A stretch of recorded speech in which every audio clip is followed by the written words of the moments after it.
Often services online require you to register and give personal information, things like email addresses, home address, even your phone number and other personal information. As you're aware, you need to minimize the information that you give out and the amount of places that you register. This protects you from identity theft, it protects you from privacy invasions, from spam, from phishing, etc. Where possible, simply avoid creating an account or registering.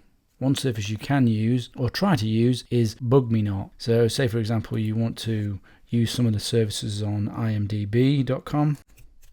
Do a search on here, and there are shared accounts that you can use for IMDb that will give you access to the functionality that you want to access, that you can only access if you're registered by this shared account. And there's also a plugin you can get for BugMeNot. So this will work for a number of sites as long as you don't need to use that login for anything private. You want to use it generically, then this works just fine. If you have to register, say for example you want an account on a forum, then use fake information wherever possible, name, address, age, location, etc., as none of these are generally verifiable.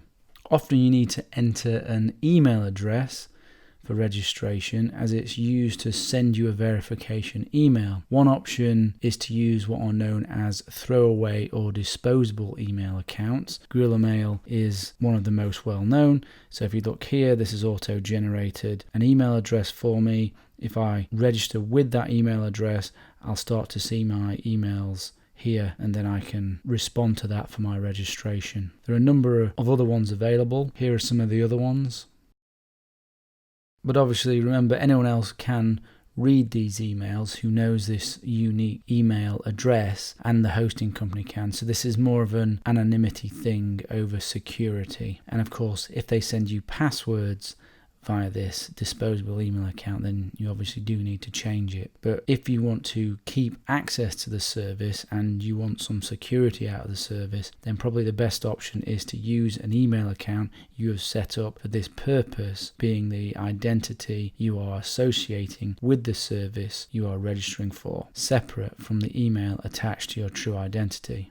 You can also set up an email account just for throwaway registration, separate from the email account you normally use for communication, such as register123@gmail or the like, something like that.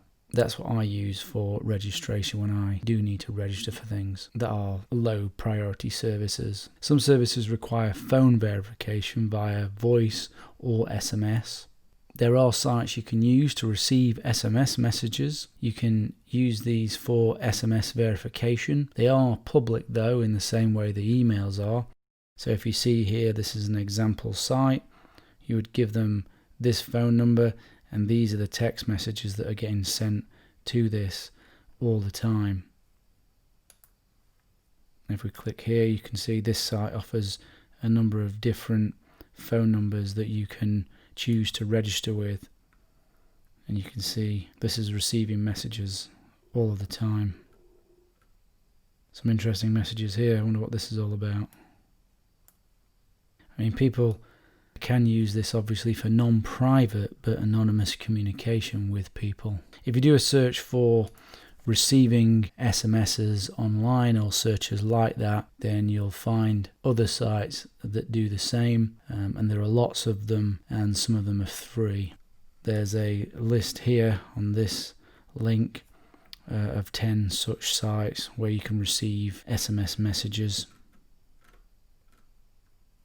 But it may not be suitable to use a public service like this. If you need serious anonymity, in some countries it may be easier to buy a SIM card and a phone with cash anonymously. These are known as burner phones. You can use one of these for the registration and then not use it again. Switch it on away from your home and preferably in a crowded place. Receive the SMS confirmation and switch it off. Obviously, this is only for those with serious anonymity needs.